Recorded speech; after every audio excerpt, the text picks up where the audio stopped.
So I find myself in a household with a teenager who has recently tested positive for coronavirus COVID-19. So we're going to talk about how that situation is evolving, what the experience is like, and how we are coping with this positive test result. So here I have Will. Will is age 17. He is a high school junior. Will has been out of school since March when school was canceled due to coronavirus precautions. And now in the summer holidays, Will suddenly finds himself with a positive test result. So Will, when did you first discover that you were positive? A couple days ago. And why were you tested? Because a bunch of my friends were coming down positive and we had been previously hanging out, so. How many of your friends tested positive? Probably around 7 of them. 7 friends tested positive. And so here in Washington State, where we are officially in phase 2, meaning we're not under strict lockdown any longer, and people are mingling, we find that there are a spike in cases among those aged 25 and lower. Yeah. 90% of people presenting for medical care are in the age 25 and lower cohort at this present time. So did your friends start to have symptoms? How did they know that they were positive? So one of the people had a fever, and so then he got tested, and then once he came down positive, everyone got tested. And it was kind of... Then all of his contacts got tested? Yeah. Including you? Mm-hmm. Okay. Some people were asymptomatic and others got really sick, but I didn't get that sick. I just felt off and I can't taste anything, which is really all I care about. And when you say you felt off, how so? I don't know, my body just felt kind of sore and I just didn't want to be moving around, so I got some Advil and felt a lot better. Okay, so low energy. Yeah, a little body sore aches. throat, slight headache, nothing too serious. And a fever? Did you have a fever? Yeah, a slight fever. Slight fever. And how about coughing? Very little amount of coughing, yeah. You say a dry cough or a wet cough? Dry. Dry cough. And you've since quit coughing, is that correct? Mm-hmm. What of those symptoms is most bothersome for you? The fact that I can't taste is definitely the worst. Just because you're not enjoying food at all? Yeah, because when I'm sitting here not doing anything, I can't even enjoy food. Interesting. So you haven't seen any of these friends since the very first one tested positive? Mm-hmm. Yeah, I haven't seen them. Okay. What symptoms have your friends been experiencing? Some of them don't experience anything. Others are really sick, throwing up and whatnot, but a lot of them can't taste. Can't taste, throwing up. Yeah. Interesting. Have you thrown up at all? No. Have any of them had diarrhea? Maybe one of them, yeah. I heard one of your friends had a lot of diarrhea. Is that correct? I'm not sure. Lost like 13 pounds. Oh yeah, he did. And they're attributing that to the coronavirus. Mm-hmm, yeah. So a mix of different symptoms. Yeah. And so your symptoms started how many days ago now? Probably 5 days ago, 6 days ago. And are you feeling, on a scale of 1 to 10, how much better are you feeling now? I feel great. I just can't taste anything. Oh, so you're a 10 of 10, completely better except Yeah. for the taste. Yeah. Okay. And when are you allowed to go and see your friends again? I'm cleared the 4th, or no, the 6th. I'm cleared the 6th to go see my friends. And that would be 10 days after you Yeah. tested positive, is that correct? Yeah. And then 10 days after everyone tested positive, they're allowed to mingle? After the onset of symptoms? Yeah. Okay.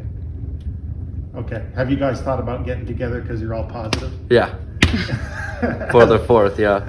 Has that happened? No, not yet, but we were supposed to on the 4th of July, but I don't know if we will.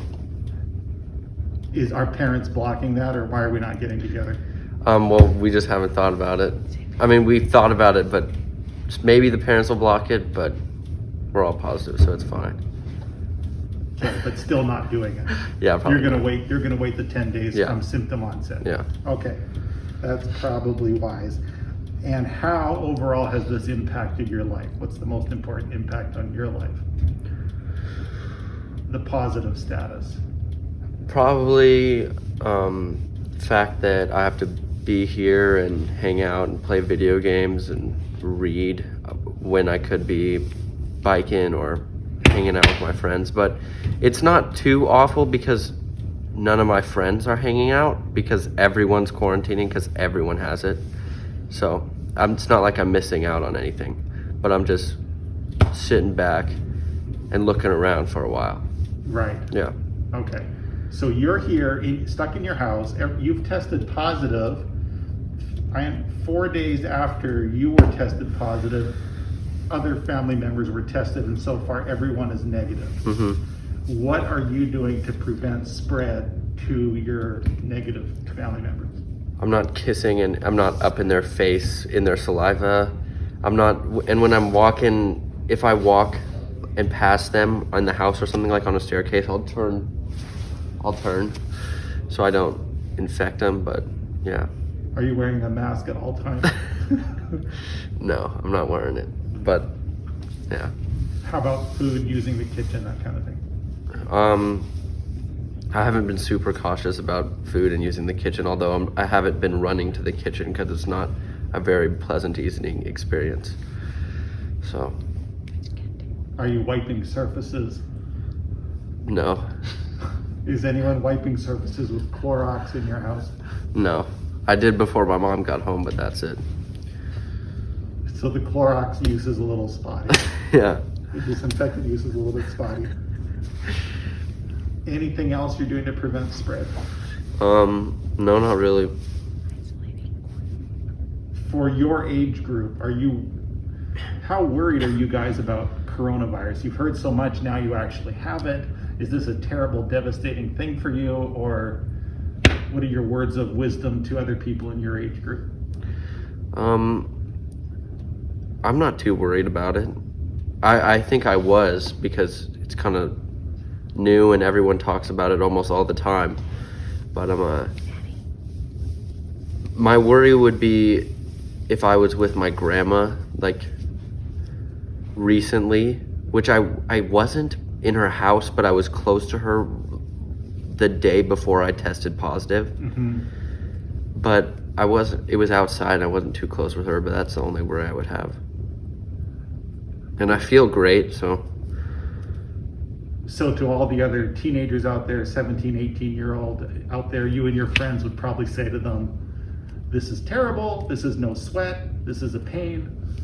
Probably say no sweat, but you have to quarantine for 14 days. So inconvenient. Yeah. And boring. Yeah.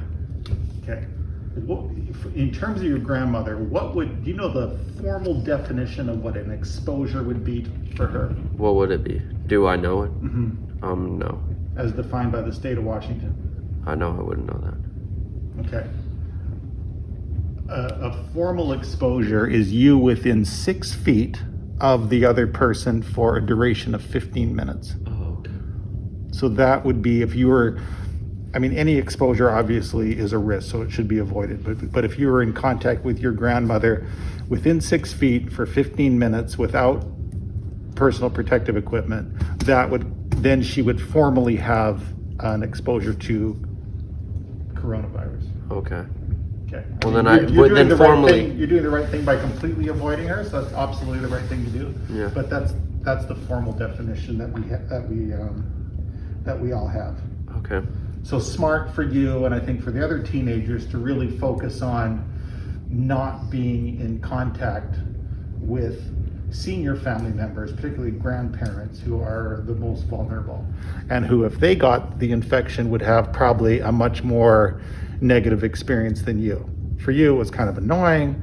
You have to isolate, but really you felt fine after a couple of days, and that seems to be the case for the majority of your friends. Now there's at least 9 of you who are in the same situation, but if you were to pass that on to a senior family member, like your grandma, exactly like you were saying, that could be much more significant for her. Yeah. So your priority is to minimize that impact, which is very good.